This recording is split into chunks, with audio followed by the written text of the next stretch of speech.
On se connecte au marché.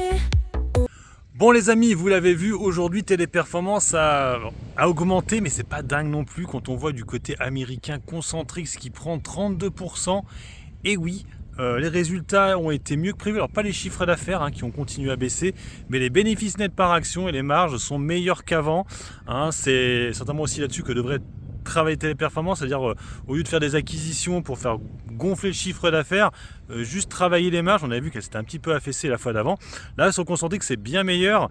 Et il faut savoir qu'eux aussi font un petit peu ce que fait Téléperformance, c'est-à-dire eux, ils appellent ça le Smart Assist, donc l'IA qui aide les téléconseillers. Alors, il faut savoir qu'il y a moins de monde chez Concentrix que chez Téléperformance.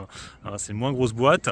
Mais du coup, on voit que ça a porté ses fruits parce que Concentrix, de son côté, a pris 34% aux États-Unis.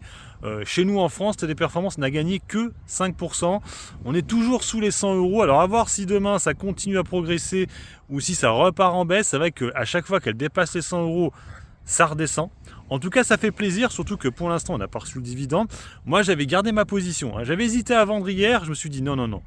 Allez, gère liquide, garde Téléperformance. Bien m'en a pris. Aujourd'hui, mon compte finit à plus 1,20 quasiment, alors que le CAC 40 était rouge. Donc finalement, ce que j'ai fait, ça s'est avéré payant, même si Hermès aujourd'hui ne fait pas grand chose.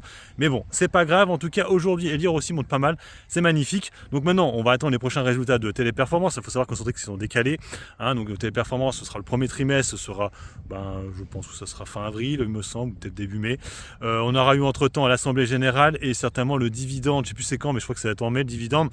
Dividende qui est quand même assez conséquent, ceux qui l'ont pris vers les 90 euros, vous avez un rendement à 4,50, c'est bien mieux qu'un livret A, mine de rien. Moi, c'est pour ça que j'ai gardé la position, parce que je trouve le dividende assez intéressant.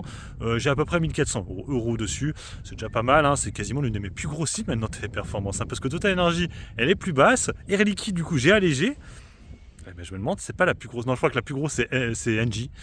Pas Engie, n'importe quoi. Vinci, excusez-moi, Vinci. Mais sinon, je crois que c'est la deuxième plus grosse ligne de Téléperformance. C'est fou, comme quoi. Allez, sur ce, moi je vous laisse. Bon investissement et puis bon trade. Ciao.